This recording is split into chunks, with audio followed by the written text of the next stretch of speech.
Here now to react is Michael Nunez, Mashable Deputy Tech Editor, Gary Kaltbaum from Kaltbaum Capital Management and a Fox News contributor, Heather Zumaraga, Vision 4 Vice President, and David Kennedy, Trusted Secretary, CEO.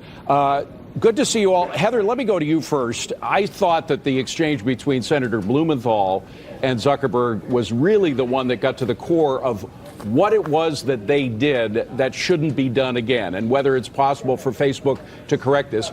Right after Zuckerberg had said, we don't sell data, he said, you, the user, control the information and data you put on Facebook.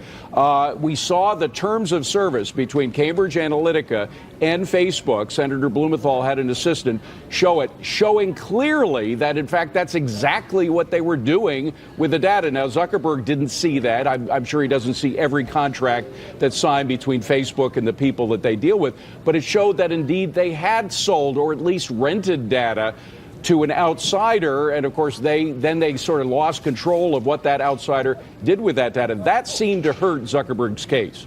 Yes, and that's exactly why he's there today, because 87 million users' data was misused or sold to Cambridge Analytica through a third-party app that was given permission. We don't know if Cambridge Analytica actually had permission from the other side. I definitely don't remember giving them permission to use my data, but perhaps it was buried somewhere in one of the many privacy agreements on one of the many different pages, opt-in or opt-out. But that is why he's in this situation right now, and it doesn't look good for them. They violated our trust, and that's not right. Michael, when I heard Zuckerberg say, you, the user, control the information and data that you put on Facebook, a direct quote from Zuckerberg, I found that to be a hard sell. You know the inside of how these social network sites work. Is that a tough sell? Is it true what he said?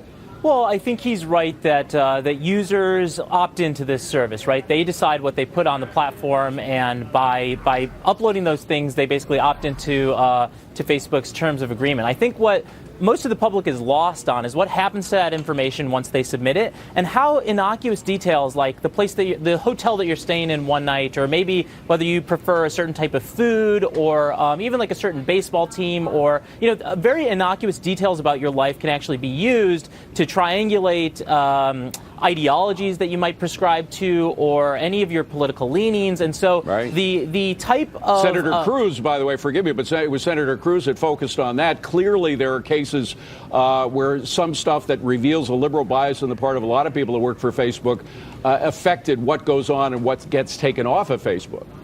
Yeah, that's exactly right. I mean, so Senator Cruz actually referenced a story that I had written in 2016, and I think what he got to the bottom of is that Facebook is actually much larger than someone like Mark Zuckerberg can even keep up with. So, some of the revelations, that was part of the reporting that I've done was that that Facebook is, in fact, moving fast and breaking things. There are too many pieces. He can't control it. I want to get to Gary because we don't have much time, but I'm wondering how all of this will affect Facebook's value. That is, we've seen the hit on the stock over the past couple of weeks, although it was up 4.5% today, but that doesn't make up for all that it's lost over the past couple of weeks. What will advertisers begin to pull out as a result of this? Will it affect the bottom line of the company?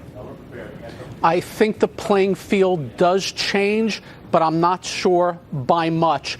They've already said it really hasn't impacted how many people may or may not be leaving at this point in time. And look, as long as advertisers think they can make money because of it, and there's a ton of businesses that use Facebook, I think they'll be fine. But leave no doubt, if they don't change, somebody is going to change for them, as they have definitively abused the relationship between user and the company, and we're finding it out in spades at this point in time. David, I'm sorry to do this. We have 30 seconds. You got to tell us, will Facebook's value diminish as a result of what we're seeing today?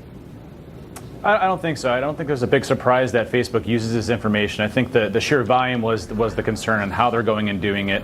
I think Mark did a good job of explaining that you can lock down a lot of the privacy settings, but at the same time, they do need to be more cautious around what they're doing. Some of the concerns around the call logs and what they're actually harvesting from an SMS and a text messaging and a messenger perspective are pretty alarming, and we don't really have a lot of visibility into that, and I don't think those questions have been answered very well. Terrific stuff, guys. Thank you so much. Appreciate it.